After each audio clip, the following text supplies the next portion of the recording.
Hello, good morning. Fix my phone a little bit. Okay, I'm going to listen through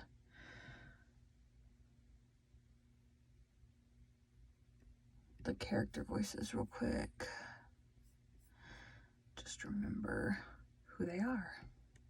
I'll just step over to My volume is turned way down because I was listening to something while people were asleep. Try this again. Green Gables after tea and find out from Maria. Back to the beginning. Good evening, Rachel. I'm not expect. I suppose you are Mr. How do you do, Marilla? She said.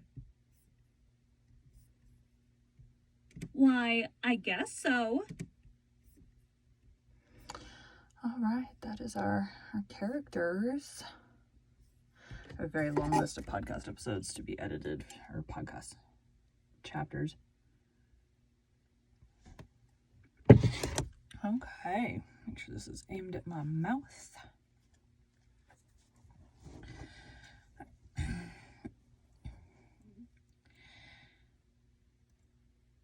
Chapter 13, The Delights of Anticipation.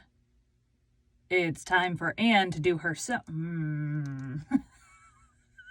I messed up already. This is going to be a good day. Chapter 13, The Delights of Anticipation. It's time Anne.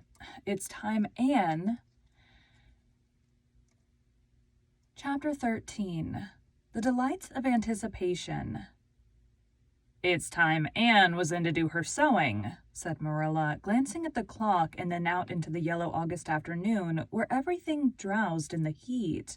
She stayed playing with Diana more than half an hour more than I gave her leave to, and now she's perched out there on the woodpile talking to Matthew 19 to the dozen when she knows perfectly well she ought to be at her work. And of course he's listening to her like a perfect ninny. I never saw such an infatuated man. The more she talks, and the odder the things she says, the more he's delighted, evidently. And Shirley, you come right in here this minute, do you hear me? Do you hear me? A series of staccato. Do you hear me? A series of staccato. Do you hear me? A series of staccato taps on the west window brought Anne flying in from the yard, eyes shining, cheeks faintly flushed with pink, unbraided hair streaming behind her in a torrent of brightness. "Oh, Marilla," she exclaimed breathlessly, "there's going to be a Sunday school picnic next week in Mr. Harmon Andrews' field right near the Lake of Shining Waters. And Mrs. Superintendent Bell and Mrs. Rachel Lynde are going to make ice cream. Think of it, Marilla, ice cream. And oh, Marilla, can I go to it?" "Just look at the clock, if you please, Anne. What time did I tell you to come in?" 2 o'clock? But isn't it splendid about the picnic, Marilla? Please, can I go? Oh, I've never been to a picnic. I've dreamed of picnics, but I've never... Yes, I told you to come at 2 o'clock, and it's 2:45. I'd like to know why you didn't obey me, Anne. Why, I meant to, Marilla, as much as could be. But you have no idea how fascinating Idlewild is. And then, of course, I had to tell Matthew about the picnic. Matthew is such a sympathetic listener. Please, can I go? You'll have to learn to resist the fascination of idle whatever you called it. When I tell you to come in at a certain time, I mean that time and not half an hour later. And you needn't stop to discourse with sympathetic listeners on your way either. As for the picnic, of course you can go. You're a Sunday school scholar, and it's not likely I'd refuse to let you go when all the other little girls are going. But, faltered Anne. Diana says that everybody must take a basket of things to eat. I can't cook, as you know, Marilla, and I don't mind going to a picnic without puffed sleeves so much, but I'd feel terribly humiliated if I had to go without a basket. It's been preying on my mind ever since Diana told me. Well, it needn't prey any longer. I'll bake you a basket. Oh, you dear good Marilla. Oh, you are so kind to me. Oh, I'm so much obliged to you.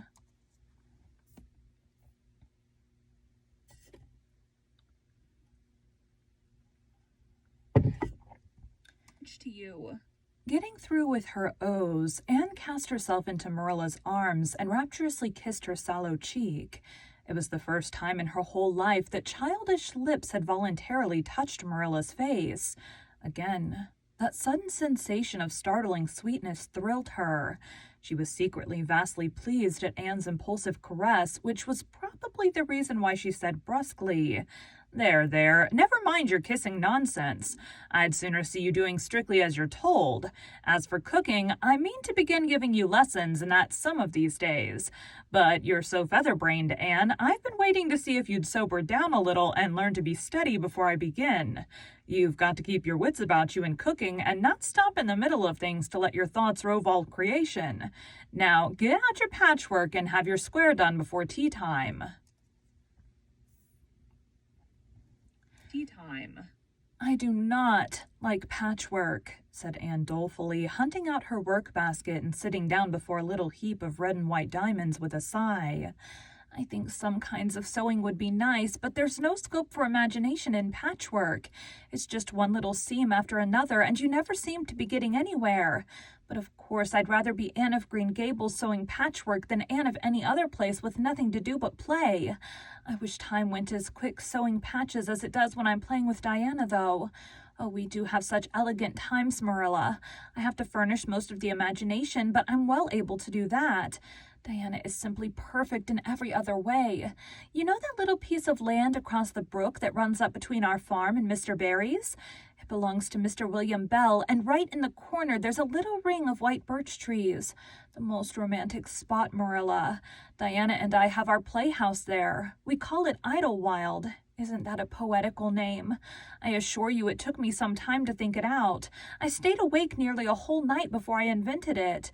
Then, just as I was dropping off to sleep, it came like an inspiration.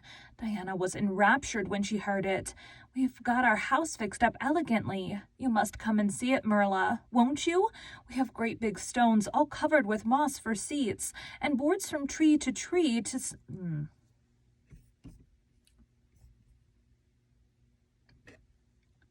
For seats.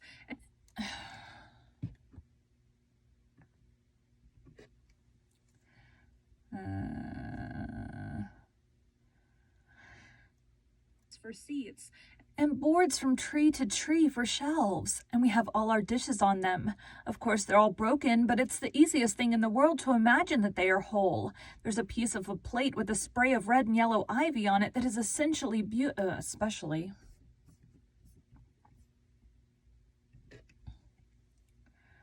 They are whole.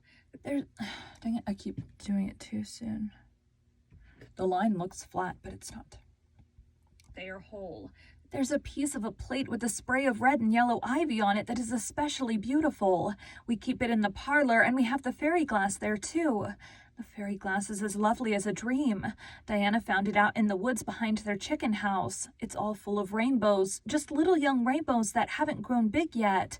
And Diana's mother told her it was broken off a hanging lamp they once had. But it's nice to imagine the fairies lost it one night when they had a ball, so we call it the fairy glass.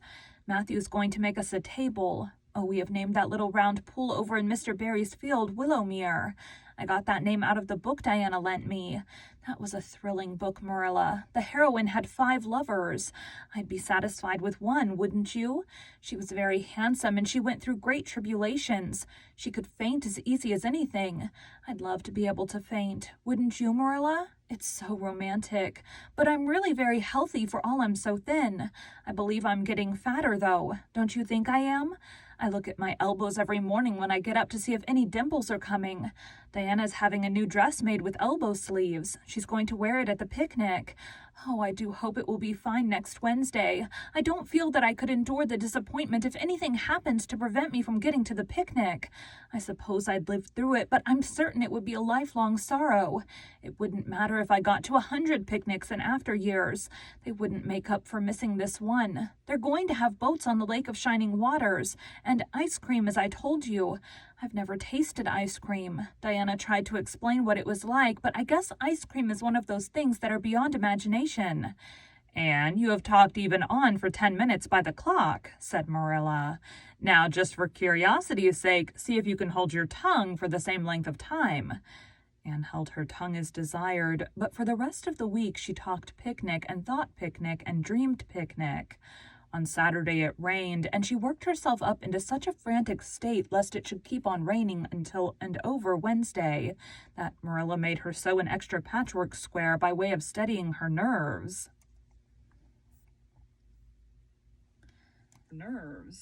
On Sunday, Anne confided to Marilla on the way home from church that she grew actually cold all over with excitement when the minister announced the picnic from the pulpit.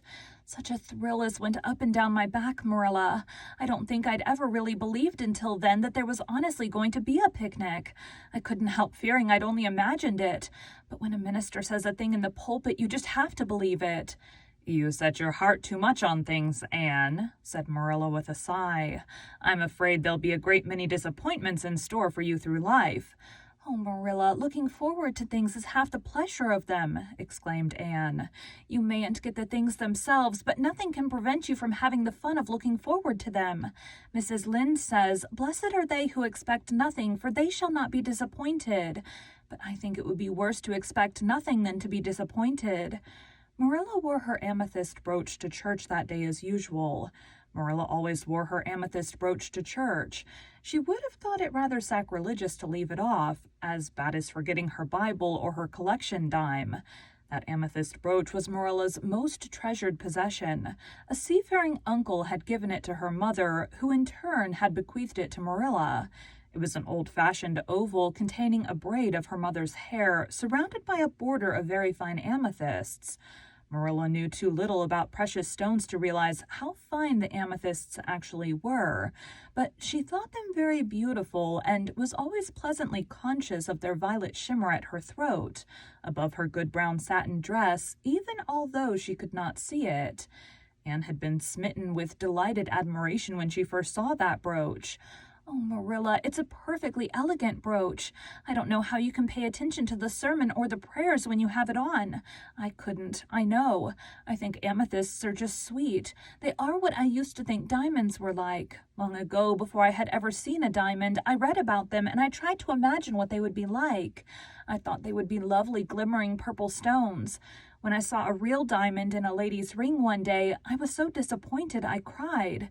Of course, it was very lovely, but it wasn't my idea of a diamond. Will you let me hold the brooch for 1 minute, Marilla? Do you think amethysts can be the souls of good violets? All right, there's that one, and then we're going to do one more. Thanks, guys.